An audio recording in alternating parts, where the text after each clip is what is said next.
excited. College football's back, baby. What's up, everyone? KJ3 here, and the 2018 college football season has finally begun. It's back. College football is back, with UCF routing their opponent last night, hanging over 50 on them. A&M easily winning as well, and then we got a close Big Ten matchup. That was fun to watch. For our Thursday night games, quick note, UCF gets the Thursday night game.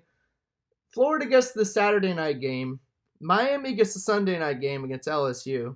And then Florida State gets the Monday night game against Virginia Tech. I'm just curious for Florida football fans. Anyways, 2018 season, we have Charleston Southern tomorrow night, 7:30 SEC Network. And man, this game, there's not even a line out for it. There's no over-under or anything. This is going to be an easy win for the Gators. It's just a matter of how many points we will score. I'm going to say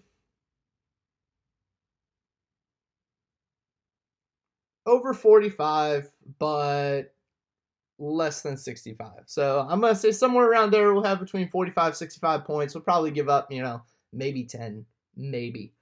I mean, last time we faced them was 2009, Tebow's senior year. Dan Mullen already left, FYI. That was Steve Adazio running the offense as the coordinator. We beat them 62-3 and last time we faced them. And as I said in previous video, Dan Mullen faced Charleston Southern last year to open up his season, and he kicked their butt 49-0. So, yeah, easy W. We're going to hang a lot of points. Things to look out for, though, for Charleston Southern. Just, a little worry things is they have the returning redshirt junior, Cameron Brown, wide receiver. He had over 500 yards, 2 touchdowns last year. On their D-line, they have a lot of experience returning, including Johnny Robinson. He's a senior. He had 35 tackles, 12 for loss, 6.5 sacks last year. They also have Solomon Brown, redshirt senior. He had 49 total tackles, 8 tackles for loss, 3.5 sacks. Then also linebacker, redshirt junior, J.D. Scosby. He had 81 total tackles last year, 8 for loss, 2 sacks. Then also a defensive back that is going to be nice to see try our receivers. And Trayvon Grimes, Van Jefferson, Kadarius Toney, Tyreek Cleveland, and the list goes on and on. So this guy is going to have a tough task ahead of his head. Shardarius Hopkins, he's a senior. He had 52 tackles last year, 14 pass deflections, and 2 picks. So there is some skill out there, but we're just going to overmatch them. It's like I said, I was just listing the receivers off. That's not even to mention that we have all 5 offensive linemen returning this year, including a very, very promising redshirt junior, Nick Buchanan, who showed a lot of promise in the spring game for the center position, maybe going against TJ McCoy and competing for snaps there. But it's like I said, this team, I mean, I didn't even get into the fact that our running backs, Jordan Scarlett, he's still only a redshirt junior. He didn't play last year. We know this. But, man, he is going to be a key part of this offense, and not to mention the rest of the backfield. And P. Ryan, Malik Davis, Iverson Clement, Damian Pierce. I know Iverson Clement played a little bit due to injuries in fall camp. He played a little bit at defensive back. But, yeah, I mean, and then also on defense, we got CJ and Marco as our true freshmen last year, true sophomores this year. I mean, they're players to watch out for because both these true sophomores are very, very talented. Anyways, we're going to have Chauncey Gardner-Johnson. It looks like he most likely is going to be taking some sort of defensive back / linebacker role. So it'll be interesting to see what happens to him. You know what I've said with him in the past, I don't really think he's the right safety for the safety position. He's just been there because of depth the last 2 years. But we'll see what happens there. We'll see how well Trey Dean and the bunch of other freshmen coming in, see how well they complete for playing time.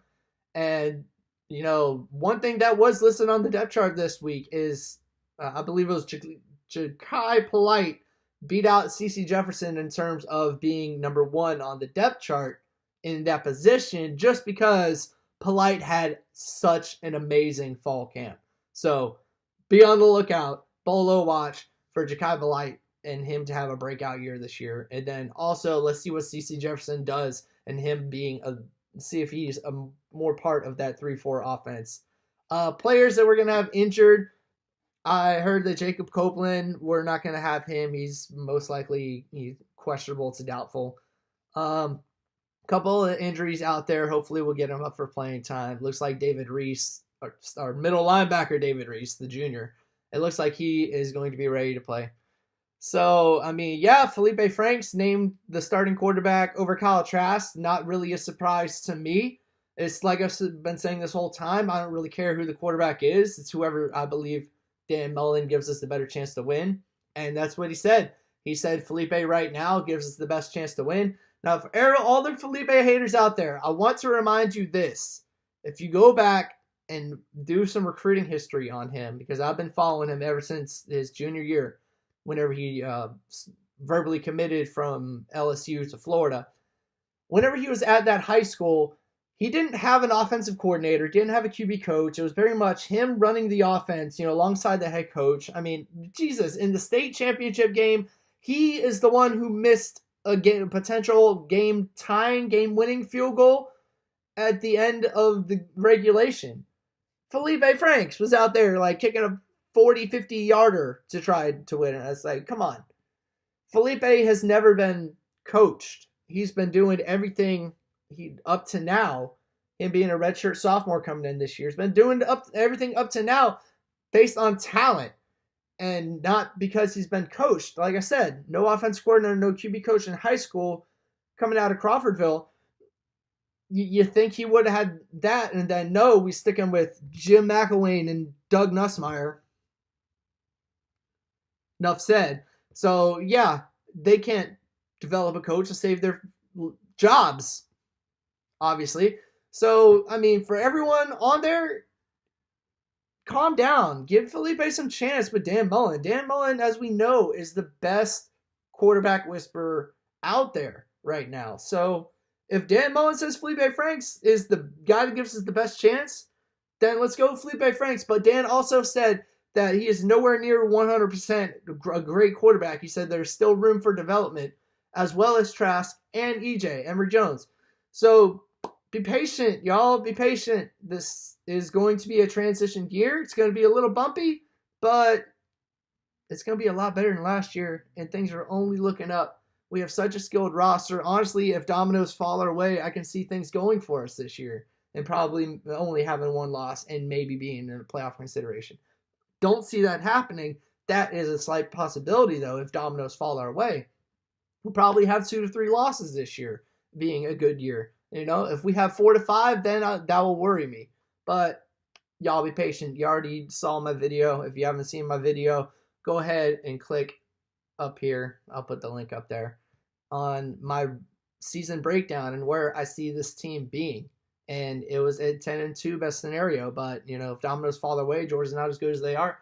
I could easily see us being in Atlanta. But y'all got to have some faith, man. We got to have some faith. As soon as recruiting starts getting bad, everyone starts bashing recruiting. Then we have Friday Night Lights, which I will have a recruiting video coming up shortly within the next couple weeks. I've been busy lately. But yeah, Friday Night Lights, and we've gotten some fallout from that, and 3 or 4 quality recruits landed since Friday Night Lights, and now everyone's not talking so much about, Dan Mullen can't recruit. And now it's as soon as Feleipe Franks named a starter, everyone's starting to fire Dan Mullen crap again.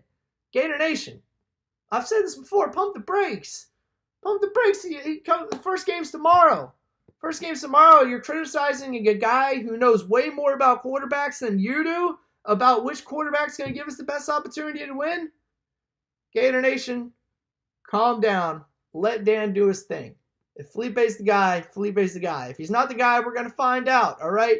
But we're not going to be world beaters this year. Just be realistic, Gator Nation. Franks isn't perfect. There's still room for development. We've heard this. So don't be surprised if there's a little bit of bumps, all right?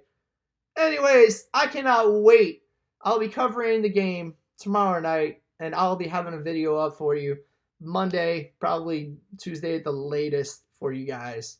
to giving us week 1 breakdowns and my reactions during the game, as I'll be recording every play and giving you my reactions, true and from real life, me watching it. So, yeah, anyways, Gators, it's KJ3 signing off. Get excited!